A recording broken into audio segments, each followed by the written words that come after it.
The What to Next podcast helps you build a TBR of future favorite books. In each episode, Lori and Maine interviews authors and book influencers to recommend books they loved for you to pick up today. If you're an avid reader, always looking for your next great read, then the show. Hi, Laura. Welcome to What to Next podcast. Hi there.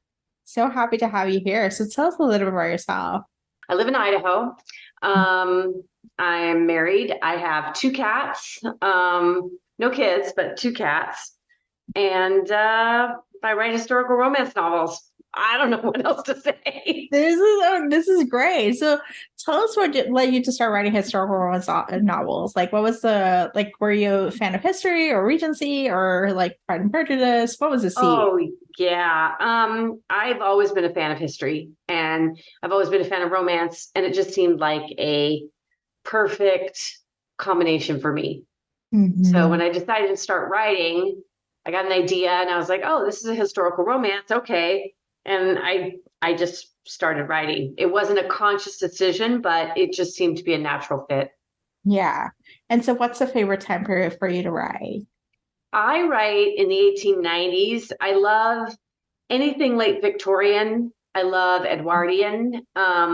I can't tell you the number of times I've rewatched Downton Abbey.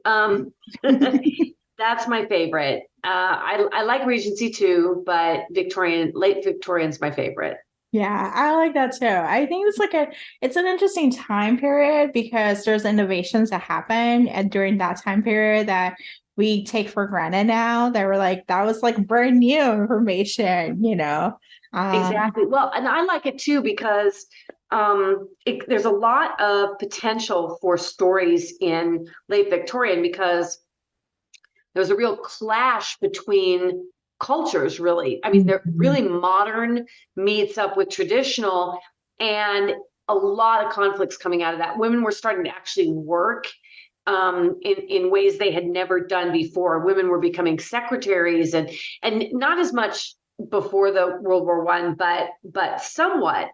And women's rights. I mean, there was starting to be a lot of issues with women's rights and suffragist movements and things like that. So there's a lot of potential conflicts, particularly in romance. You've got a ton of that. Plus you had changes in the aristocracy because the aristocracy was going broke by this point. And, land rents weren't all that. And, earls weren't necessarily wealthy and they were having to cope with changing times and these modern ideas and things.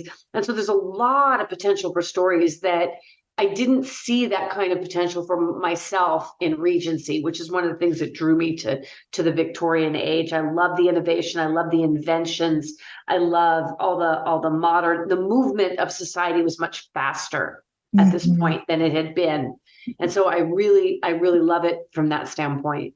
Oh, it's so exciting. So we got to talk about Bookshop Cinderella. So what is the elevator pitch? Well, it starts out with a bet. The heroine owns a bookshop and she's at a point in her life where she wants a change, but she just doesn't know what it is. And we all get stuck in a rut and we think, I'm living my dream, but why am I not happier kind of thing? Mm-hmm. And my heroine loves her little bookshop, but it's a very small place. And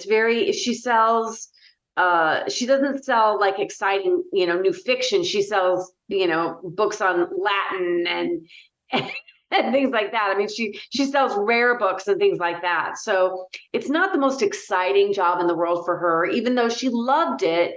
She's just feeling stale. And then the hero comes along and sees in her the potential to do something different and be something more.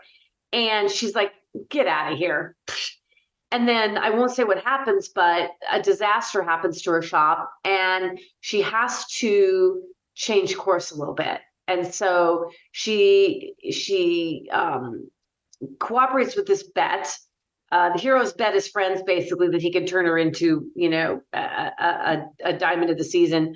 And she's like, get out of here. And I don't need to be turned into a diamond of the season. I'm not interested. And then when disaster strikes, of course, she's like, well, maybe about that. Can we can we try this again? So she participates in this bet, and I won't say what happens, but as she progresses through the story, her awareness of a wider world becomes really important, and yet she's not sure she has the courage to take advantage of that. She wants to, you want to try something new, but you're afraid, right? And so that's really where her crisis comes in the story is, do I have the courage to do something completely new and different and be more daring? And she's a shy person. So for her, this is a big step. And her growth as a person really depends on how she makes that decision and what she does. Yeah. So it's Cinderella meets She's All That, Yeah, pretty much. Yeah, that kind of sums it up. I mean, I did not make that up myself. I saw that from a reviewer, and I was like, you know what? That's a perfect description. It's Cinderella meets She's All That. Yeah. And that sums it up. Yeah. Yeah, so it's perfect for that reader who is nostalgic of that rom-com, and like, okay, let's set up an historical romance. Let's think about it in the more rigid rules and how it can live in that society. Exactly. So I love this. What kind of books do you tend to read? I used to read a lot more historical romance than I do now. I'm sort of moving into reading a lot of historical fiction. I'm really loving the historical fiction. I mean, it's broad. The market is broader now. So like, I've been around a long time. I've been at this a long time. I mean, I sold my first book in 1992. So I've been around a while, and I have seen the growth of the historical fiction market. Historical romance has pretty much stayed pretty much the same in terms of interest and growth. And it's always been there, but I've seen historical fiction become much more popular, and a lot more historical fiction is being published than ever before. And of course, with ebooks and Amazon, we all have access to books that we might never have known about years ago. You've got to love those algorithms popping up titles in your feed. And so we're seeing a lot more historical fiction now, and I really have started to gravitate toward that. That's what I'm really reading right now. So favorite historical fiction time period, is it still Victorian, or is it somewhere else, like completely outside of the, Western sensibility? If I had to pick, I joke with my husband sometimes about, where would you go and what would you be if you could go back in time and pick a time and place to be alive. And provided I had money, I would love to have been, in my 20s in the 1920s. I think that would have been after the war. I think that would have been if you had money, that would have been a fun time to be alive. I read a lot in the Edwardian and the post-World War I, that whole era, that first 20 years of the 20th century is really fascinating to me. And I've been reading a lot in that era. I think I told you my little questionnaire thing that, one of the best books I've ever read, like ever, is A Gentleman in Moscow by Amor Towles. And that book absolutely blew me away. I mean, not only because the writing is so spectacular and he's so talented, but because the story itself it all takes place in a hotel, every bit of it. He never leaves, right? And you're like, how can this be interesting when he never goes anywhere? And it's absolutely fascinating. It's one of the best books I've ever read. But that time period when that was happening is one that is just fascinating to me. So that's a book I always recommend to anyone who wants a good book. Yeah, that's a good book to recommend. And I feel like there's so much to be said about like the 1920s, and sometimes like it's a reflection of like where we are now, 100 years later. We went through a pandemic. There's stuff like little seedlings of things are happening, similar vibe. So it's like history repeats itself, and it's funny very much so. Yeah, funny to go back to it and be like, holy crap, this is not brand new. Like what we're experiencing right now, it's not brand new, it's a little bit, I mean, we all like to think that we're going through things that no one else has ever experienced before. But the truth of the matter is, nothing that has been happening to us, COVID and all that, none of that is new. My grandmother would be like, yeah, so what? I went through the Spanish flu. There's nothing new under the sun. And so we get a lesson in, almost like a lesson in humility, right? Where it's like, okay, wait, you think you're suffering more than anyone else has ever suffered, but no, that's not the case.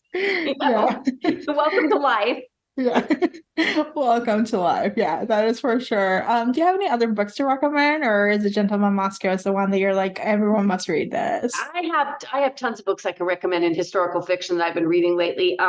Anything by Kate Quinn. Oh my God, that woman is a fabulous writer. I love her stuff. The Huntress was my favorite of hers. I just riveted to my seat. I'm like, oh my God, oh my God, oh my God. And you know what's happening, right? You know who she is, you know who the characters are, you know what's going on. There's no mystery to it. And yet you're on the edge of your seat going, oh my gosh, what's going to happen? Oh no, And so I love The Huntress. I love anything by Kate Quinn, but that one especially. Another book that I read a while ago that really impressed me, and I had no expectations. Sometimes you're just going through Amazon, you're like, well, that sounds kind of cool. Oh, what the heck, and you order it. I had never heard of this author. I had never seen anything by this person, but the author's name is Jess Walter, and the book is called Beautiful Ruins. And it's a book I had no expectations going in. And from the very first page, I was like, wow, this is so good. And I can't even explain to you what it's about other than to say that it's set in the early 1960s. And part of it takes place in Italy. She's a film star. And that's really all I can tell you. It's one of those books, it's really hard to describe it in a nutshell, but it's just so good. So good. Let me think, what else have I read lately that my friend Julianne McLean, I'm always open to pitching a friend if she's written a good book. My friend Julianne McLean wrote a book a while ago called A Fire Sparkling, World War II, super, super good. Really, really good. Now I'm going blank. What else? Does that give you some? That is amazing. Yeah, you gave us enough to give a taste. You gave us some good historical fiction for us to tide us over, Good. Yeah. So, Laura, tell us where we can find you online. I have a website. It's lauraleeguhrke.com and www.lauraleeguhrke.com. And you can find me on Instagram. I'm on Instagram. I'm on Facebook, and I'm also on Twitter, but I don't really go much to Twitter anymore. I don't really find it all that. I think it's kind of a time suck. I always end up getting into Twitter, and then 2 hours has gone by, and I'm like, really?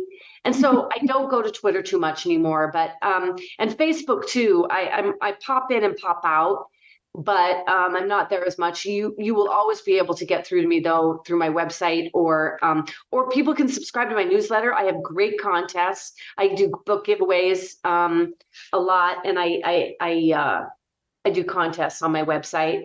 And so you can always find out what's going on with me. I have a newsletter, but it's spam free and all that. But if you want to subscribe, that's a great way to keep in touch with me and find out what's going on. But I am on Instagram, and I love Instagram. Instagram's my favorite. I love this. Thank you, Laura, for being on the show. Thanks so much. If you enjoyed this podcast, feel free to share with friends, subscribe, rate, and review the show. This is the easiest way to support the podcast. For a list of books mentioned and other book recommendations, please visit whattoreadnextblog.com. Thank you so much for listening, and happy reading.